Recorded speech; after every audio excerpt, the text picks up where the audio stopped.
bakes. These are healthy, all are healthy. Why? Because we are not using any processed sugar. So in the beginning of the class we discussed a lot about gluten-free flours.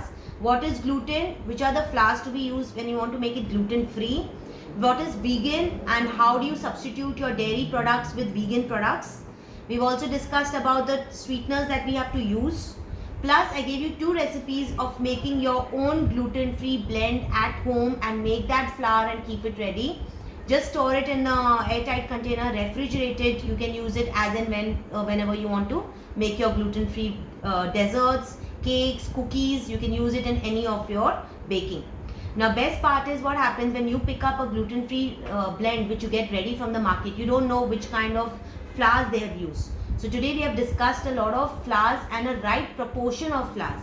Where if you see, you can't put only almond flour and start making a cake. You need to have 2-3 blends together to make a flour, and that's when you can start baking your cakes.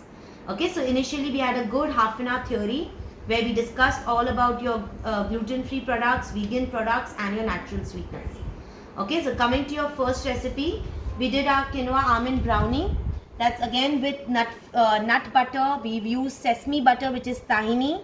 Okay, we've also added some dark chocolate, which is 45% inside the batter as well as on top for coating.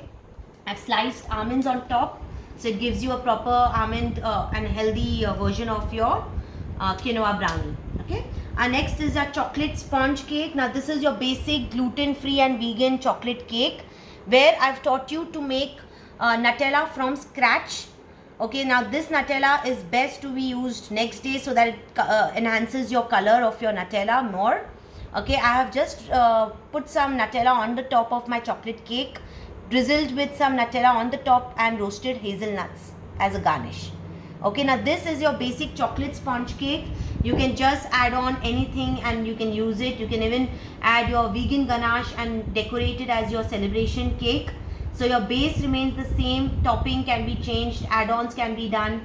Use your chocolate ganache which is completely vegan, as we discussed how to do that also. Okay, next is your banana zucchini in a loaf. Again, just to make it a little more healthy, I've added lots of walnuts and mixed seeds. Okay, natural sweetener, zucchini is gone in, banana is gone in. Okay, so that's your vegan banana zucchini loaf. Then we've done a coconut pistachio bundt. So I taught you how to make a coconut and a pistachio bundt cake. Then a raspberry sauce from scratch, which we have drizzled on top just to enhance the bundt.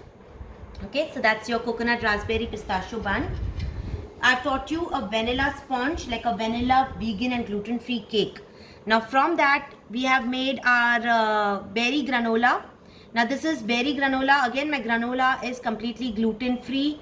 It is got a lot of cranberries and berries. So I've added cranberry and blueberry and I've made it in a mini bundt style. Okay, so that's my vegan berry granola. And lastly, the same vanilla sponge, you can use it for your apple crumble. This is your apple crumble. I've taught you how to make the streusel on top and also use your torch to just flame and give those smoky look to your apples. I have used coconut sugar, so that's again gives a very nice crunchy texture to your apples. Okay, so everywhere we have used very healthy sugars. We've used healthy flours today to make our gluten-free blend. Okay, and that's how we concluded today's class. We have discussed the costing, the packaging, how to store it, make sure that you keep it airtight all the time. 2 days outside, 3 days max if your weather is good. Otherwise, keep it in the refrigerator. Try to warm these cakes, especially the apple crumble, because they look nice when they are a little warm with your tea. Okay, or ice cream also goes very well with apple crumble. So I had 7 students today, 2 from Kenya, 1 from Dubai, 1 from Kuwait, 2 from Mumbai and 1 from Bangalore. Any questions? Thank you, Kashish, for this lovely class here. Welcome, dear. It was really nice. Learned a lot. Thank you. Welcome. Any questions while making? Any doubts? Please, you can message me anytime. So try to make them quick so that it's easy for you to make it. So do it immediately. So just keep practicing. Make the blend first. Thank you, Kashish, for the amazing class. Welcome. Nice getting back to you again. Yes, sure, anytime. Keep us updated about your other class. Yes, sure, I'll message you. Okay, Thank you. welcome. Bye. Okay, see you. Yeah.